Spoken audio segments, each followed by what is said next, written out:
So that was very nice journey that these neurosurgeons took us on, didn't they? Um, what I can say is I was overwhelmed, and I'm as overwhelmed by their journeys as I was when I first met them. If I can say something from the perspective uh, of my experience with these star neurosurgeons, is that I think, I mean, I think most of the participants know over here that I was trained in USA and I practiced there. I can tell you that all three of them are probably not as good, but actually among one of the best that I've come across in the world. So it's not a matter of where you are polished and all that. If you have that talent, if you have that drive, if you have that intelligence, if you have that passion, you will shine no matter where you are. I remember, and I'm sorry, Shazad, for saying this without your permission.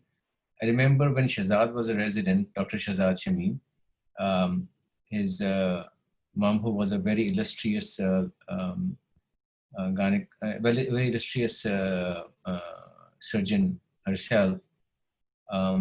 She was in the clinic seeing some other doctor.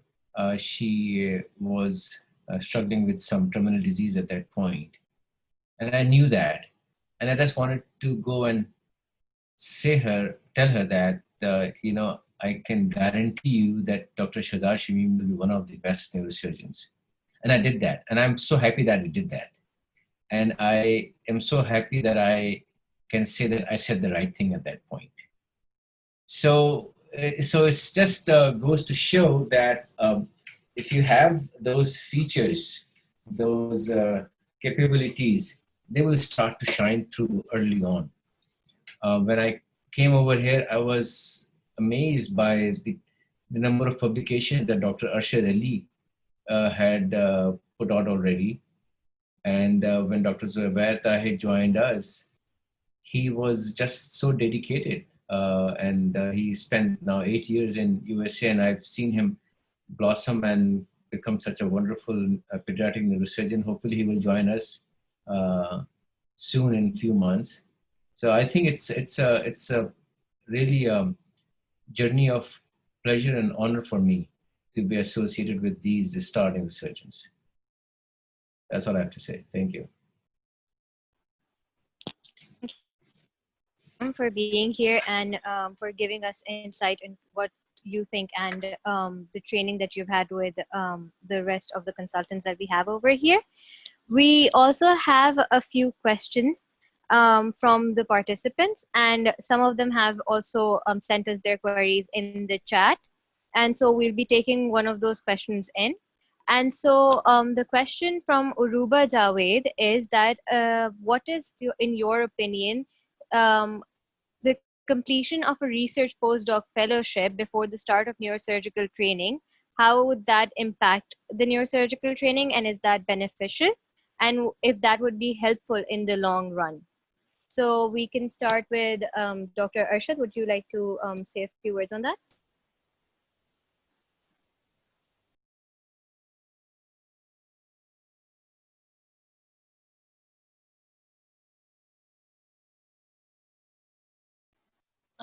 Dr. Arshad, you have to unmute yourself.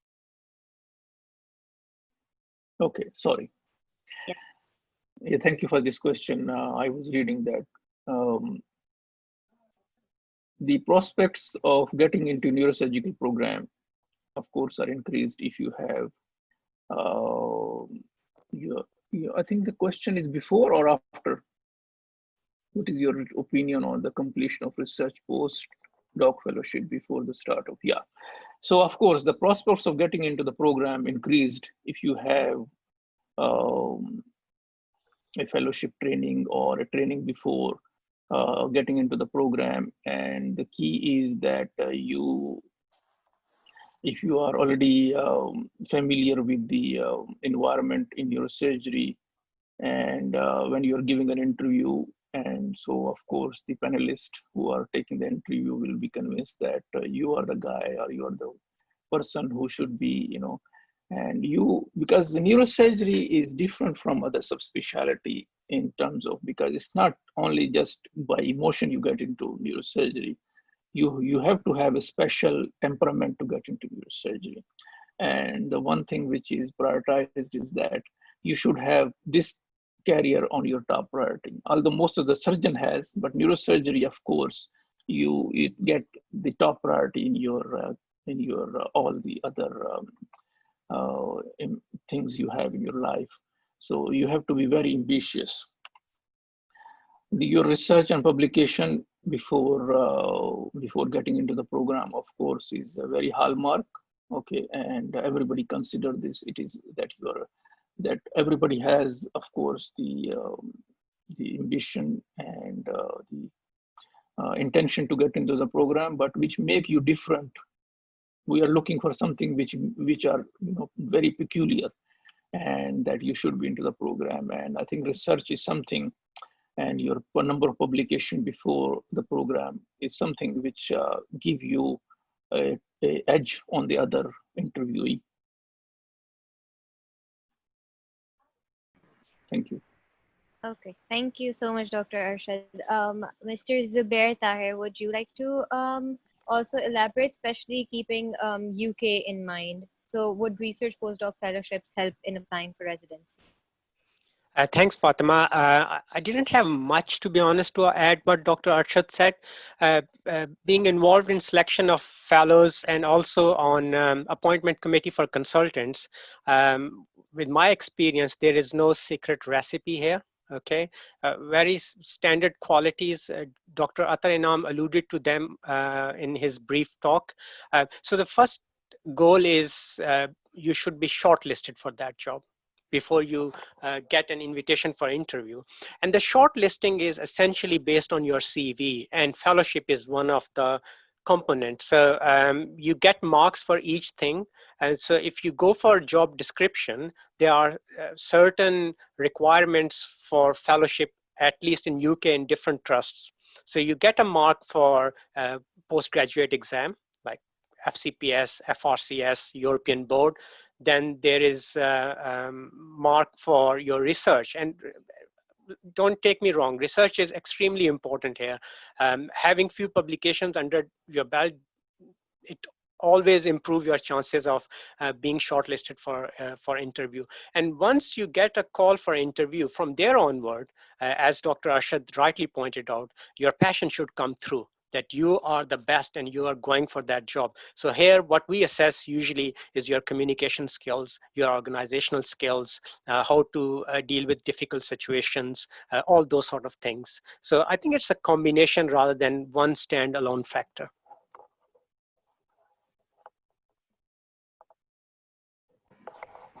Thank you, Mr. Zubair, for your answer. Thank you, Mr. Zubair. Yes. Should we also, Dr. Shahzad, would you also give your insight on how it is important for Pakistani applicants to be applying for residency in Pakistan?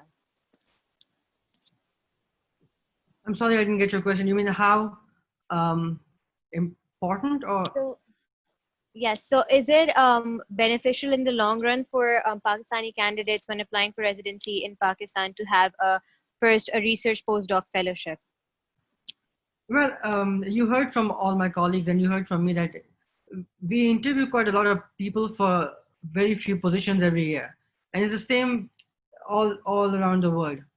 I mean, US is a country where they have plenty of programs so they can accommodate a lot more people. But in most other countries, the competition to get into a program is immense.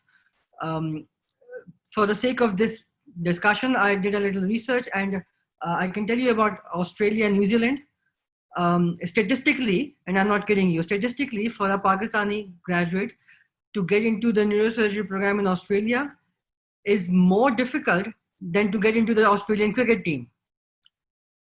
And as I said, I'm not kidding you. Because firstly, there are a lot more slots in the Australian cricket team. And secondly, Pakistanis have done it before.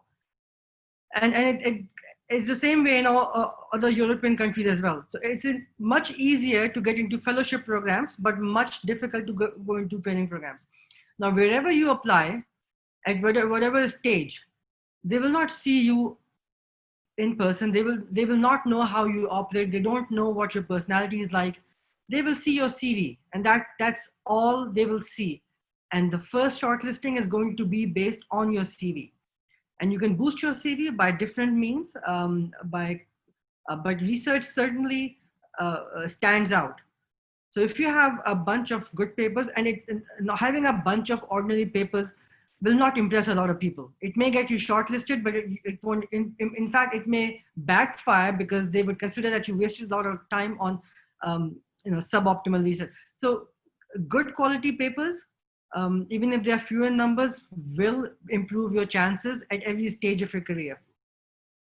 And now to take an entire year off to be able to do that, well, I don't think it's a bad idea, but you have to be in the right place to do that. You don't want to spend a year doing research in a place where at the end of year you have nothing to show for the entire year. So make sure if you're going to invest that very important year of your life, you do it in a place which will make the most of your time. I would suggest that you don't take an entire year off to do research, but you do some sort of a hybrid a year. So you're also doing clinical work. You are working on the floor. You're assisting the residents or the interns, and you're also doing research. Because what it does is that improves your understanding of neurosurgery in general. And when you do appear in the interview, it'll take 20 seconds for the panelists to know whether you just talk or you do know something about neurosurgery as well. 20 seconds, that's all it takes. And the fact that you spent a year on the floor actually makes you a better candidate in addition to what's on your CV. Zubair, for example, before he was inducted as a full-time resident, he spent a year as a medical officer with us. So when he applied, he was already better than everybody else who was applying. So I would suggest instead of just taking a year off for research, you also get involved in neurosurgery training somewhere. So a lot of people in US would do moonlighting of some sort to cross cover on the floor residents to be able to get that experience. And that experience, I think, will be more beneficial when the time of the interview comes. Thank you, Dr. Shahzad, for that reply. We would like to tell the audience that we are opening the floor to questions. So if anyone in the audience has a question for any of our panelists, they can kindly raise their hands and we will unmute them sequentially to ask their question. So while we do get a few questions from the audience, we have some pre-made questions that we got from our participants. And one of them is, how important is having a mentor in one's journey to becoming a neurosurgeon? And what can one expect from a mentor? And being mentors yourself, what do you expect of your students and residents? So if we could have brief answers in this regard from each of our panelists, that would be great. Dr. Shahzad, we could start with you. Well, I think having a mentor is almost as important as having a pair of hands. That's all I have to say. Thank you, Dr. Shahzad. Dr. Arshad, do you? My apologies. So it's not. So you pick your mentor yourself. All right. Your college may give you a teacher. Your CPSP may give you a supervisor. But you pick a mentor. And the more important question is, how do you pick a mentor? So I wouldn't pick a mentor because he's just a super surgeon. Anybody can be a super surgeon. You want to pick somebody that you want to become in due time. And that person needs to have, there's talk about the work-life balance, but a lot of people don't choose to have a work-life balance, and so be it. So you pick a mentor, what you want to become. If you want to be a workaholic, pick a workaholic mentor, because eventually that's what you will become. If you want to become a balanced person, you pick a balanced person as your mentor. And there are lots of secrets to how to find a mentor. You can search it up, or we can talk about it. It's in a different session. But picking a mentor is actually more important than just having a mentor. Thank you for that response, Dr. Shahzad. Dr. Arshad, would you like to add something? Shahzad has comprehensively answered, but actually, I have a different perspective that mentor is important, but you should not only stick to the mentor, you should learn from everybody. So when I was in AKU, there are about 6 to 8 consultants, okay, who were part-time as well as full-time faculty. So you try to match your person. You want to see them, you will see them as a hero, and you pick up what are the best qualities they have, which make them reach to this level, okay, and you try to bring those qualities in yourself, because it's not only one mentorship. It's a, you need to choose qualities from everybody. If somebody is good in skill, yeah. Is somebody handling the patient well? Yes, this is the quality you want. Somebody is good in research, you want to have this quality as well. So you try everything, and of course you match those things with your personality, and you groom yourself accordingly.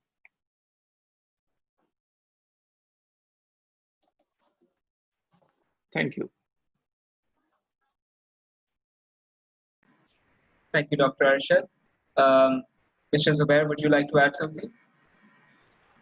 I would say that mentorship is important, and mentor is not for your career or job. It is more than that. If you do end up having a mentor and being a mentee, just make sure that you have got some solid objectives, what you want out of that relationship. And the key is to be regular in terms of your meetings and setting your goals. And it doesn't need to be a surgeon.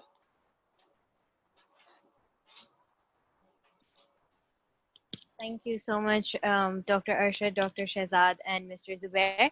Another question that has been that keeps coming up on the chat as well is about how neurosurgery program is for female doctors. Is there any gender disparity, or is it are they given equal opportunities as well? So we can take it from Mr. Zubair first. I don't think that there's a need to discuss this, even for me. We have seen so many times that it's not actually your gender which determines how good you are as a surgeon. And I don't see any difference. I don't think we need to discuss this even. And I fully encourage all the people out there who want to pursue neurosurgery. Absolutely, you can do it. Thank you so much. Would any of the other consultants also like to add something to it? Yeah, I want to reply to this. This question actually is not the first time being asked, because neurosurgery is a kind of subspecialty. Not only neurosurgery, the surgery is considered a male dominant field actually, but especially neurosurgery, because we need to be realistic, because in the culturally in Pakistan, if you see, not only in Pakistan, in other cultures as well, female has other responsibility as well, which male don't have. And so we have to consider those norms and cultural values as well. But having said that, this does not stop you becoming a neurosurgeon, because what you need a passion. If you have a passion and spark, you can cross any barrier. Okay. So if you are motivated enough, in my opinion, there are few incidents in my life actually, because I was the first chief resident. For 5 years, I was chief resident. So there are many people went through me, which through house officer as well. So there was one house officer, she was having a lot of spark for neurosurgery. And she wanted to become neurosurgeon, not anything else. Okay. And I tend to tell her, I said, I don't think so. You have that spark. Okay. And you know, you have a spark. The only thing is you don't have the kind of person we are looking for as a neurosurgeon. Okay. But she keep on pursuing. Okay. And then I went out of the country and she was in AKU. And ultimately, after 9 years, I went to WNS meeting in AKU in USA. And I saw a lady standing, giving a lecture. And somebody introduced her as her name. I was surprised. So I met her. And she said, Dr. Arshad, you remember I'm a neurosurgeon. I said, yeah, no, I remember. And I know my words, but you disproved me. And I underestimated your spark and ambition. Okay. So if you have an ambition and you have a dedication, no barrier stands. Okay. And we have live examples. Okay. And I always quote that example that this small lady, she is a pediatric neurosurgeon now. Okay. And she disproved me.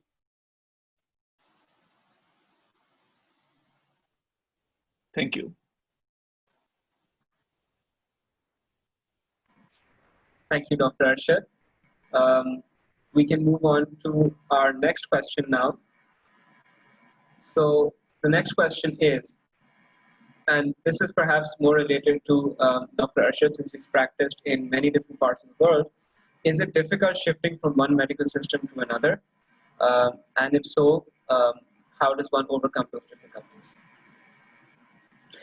Yeah, I think I touch a little bit on this because I have worked in different health systems and cultures, and they are the cultures are different. Like culture in Pakistan and Malaysia, Saudi Arabia, UAE, Qatar, Switzerland. All those countries have different culture and norms, and the population composition is different. Practice of medicine in every country is different. You have to adopt. The basic thing is that you should know first of all your job. Okay, if you know your job, you can adjust anywhere. Okay.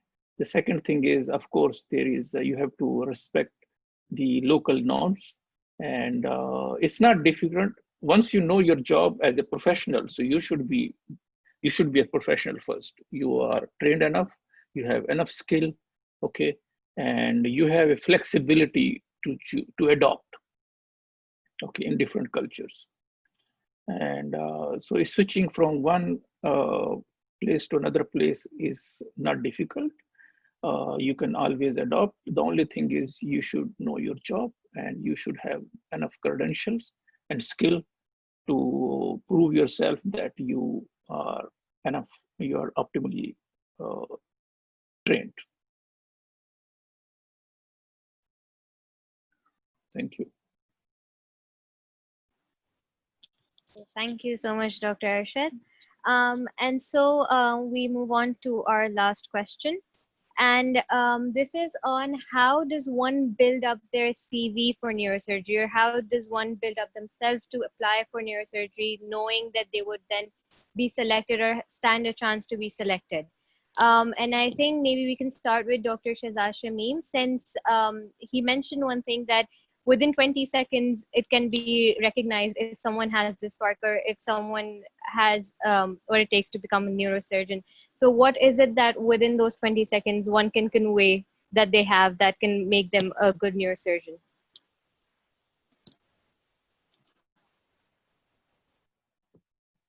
So that's an unfair question because I would be interviewing some of you for the residency programs in a few years. But you see, whenever you're applying for a position, there is an image that you want your interviewers to see. And that image you build up maybe a few days ahead or maybe that morning. And there is an image that is already there, all right? So if you have worked hard in any specialty, if you've read up on that, if you've spent time with the patients, if you've spent time on the floor, you don't need to put that on CV. A 20-second conversation is all it takes for people to know whether you are making it up, or you've done it with. Now, what do you put on that piece of paper to get yourself to that seat, to that question? Well, it's always nice to spend time in the wards. So in your free time, if you can go abroad, go spend time in good centers abroad. If you can't, spend time in neurosurgery centers in the country. If you want to spend time, if you're planning to apply for a program in the Middle East, spend time in centers in the Middle East. Because your first question will be on those rotations, right? Similarly, research, as you know, we've talked about in great detail. There's no substitute for or nothing better than to have a few papers on your CV. And then when you're applying for a neurosurgery rotation, don't put stuff like you were the captain of your badminton team in school, or you had a butterfly awarded for the best essay in English in your grade 6. That's ridiculous. Nobody reads that. In fact, what it reflects is that you're not serious, you're not mature enough. Keep your CV short, keep your CV brief. Just talk about the things that are relevant to this position. One thing that strikes out in all the CVs that we receive is how you formatted that CV, because that tells so much about a person. Whether the formatting is correct or not, whether they're bold and capital in the wrong places, whether spelling mistakes, different fonts in the same paragraph, nothing spoils the candidate's impression, at least to us who interview neurosurgery candidates regularly, than a poorly formatted CV. So make sure because you know that shows your attention to details. And this phrase, the attention to details, has come up many times during this panel discussion. Zubair mentioned it, Dr. Athar mentioned it. I don't know if Dr. Arshad mentioned it, but that's all there is about neurosurgery. Whether it's anatomy, physiology, looking at the patient, taking a history, reporting a case, attention to details. And if you fail to prove that, or you fail to exhibit that on your CV, your interviewers will pick that up. So when you're submitting your CV, make sure that it's something that people will remember. Obviously, if you're in the final year or you're in end of internship and you're applying for a position next year, you don't have time for publications. But even then, all of these things may make your CV look better than your. See, the idea is not for you to make your CV as good as Dr. Zubair's or Dr. Arshad's. The idea is to make your CV better than all the rest of the applicants who are applying. Right? And I think these things can make a difference.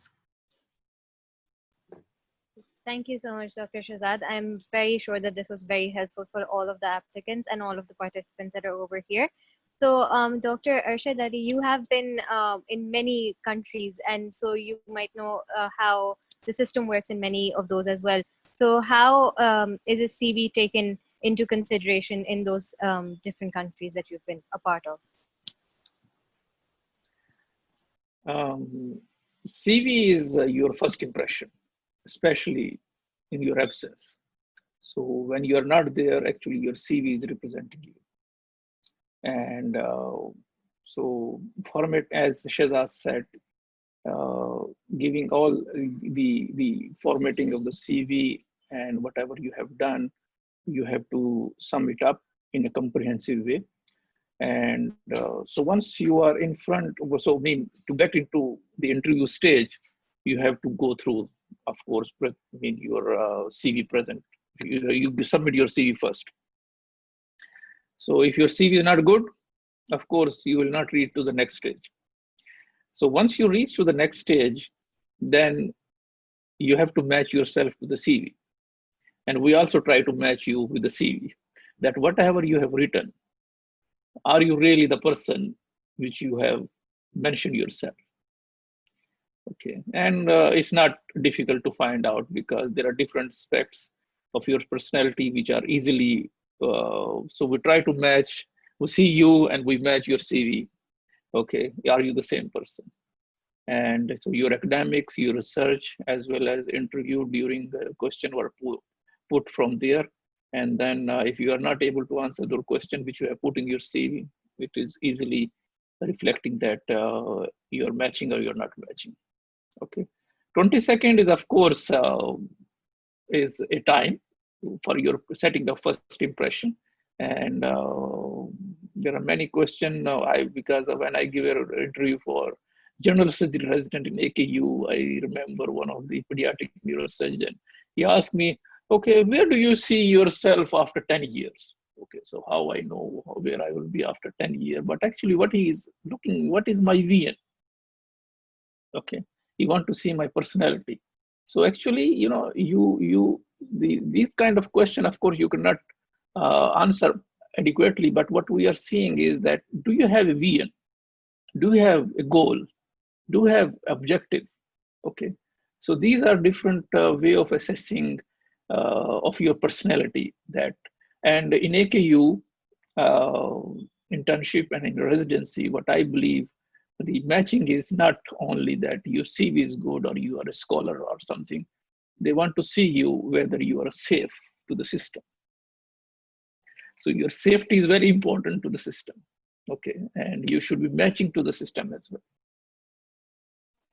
Thank you. Okay. Thank you so much, Dr. Ali. That was extremely helpful as well. Mr. Zubair, would you also like to say how CV helps in applying to the UK? So I appreciate both panelists. They answered this question really well. If I have to add something, I would say you should not have a single CV, right? There is no one CV, okay? I think the key is to go through job advertisement and job description and rewrite your CV. What you need to understand as an applicant is what actually the employer wants out of me. So if you're going for AKU neurosurgery residency program, there will be an advertisement, yeah, and go through it. What are the selection criteria? What are the job requirement, okay? And then mold your CV accordingly. Don't send single CV everywhere, abroad or nationally, number one. Number two, so the CV has got different components in it, yeah? One is your qualification, clinical experience, research. So all these components should be addressed accordingly. Once you have submitted your CV and you have been shortlisted, this is something which I noted after coming to UK, and Shazad also mentioned it in his answer, pre-interview visits. So go to the department, meet people, show your interest, and that should be before interview. And you should ask all of them the question which you are going to be asked in your interview. So you should listen the answers from them so that you can repeat yourself when they ask you the similar questions. Yeah. So again, you are, and that's what we are doing it today. You're trying, all of you as medical students, you're trying to understand what exactly it takes for a medical student to get onto that ladder, and you're listening to all of us. We have been through it. So I think, yeah, all these points are important. Thank you so much, Mr. Zubair Tahir, Dr. Arshad Ali, Dr. Shazad Shamim. And also thank you to Dr. Athar Inam for being here as well. I think it is safe to say on the behalf of all of us that this has been an extremely, extremely informative and an invaluable session. So thank you for joining us, and thank you to the participants for also tuning in. Yes, thank you very much to everyone, our panelists, our participants, for making this such a valuable experience. We request the participants to please follow our social media pages on Facebook, Instagram, and Twitter for latest updates regarding our activities and events. The links to all three have been posted in the chat box. Additionally, I would also like to introduce our NSIG Ambassadors program to the audience, through which we aim to induct ambassadors from medical schools across Pakistan to represent their universities on behalf of NSIG. This is part of NSIG's initiative to become a national level student neuroscience society. If you wish to apply for an ambassador position, kindly send an email to our official NSIG email address, which has also been posted in the chat box. Thank you very much for participating in this session. Stay safe. Allah.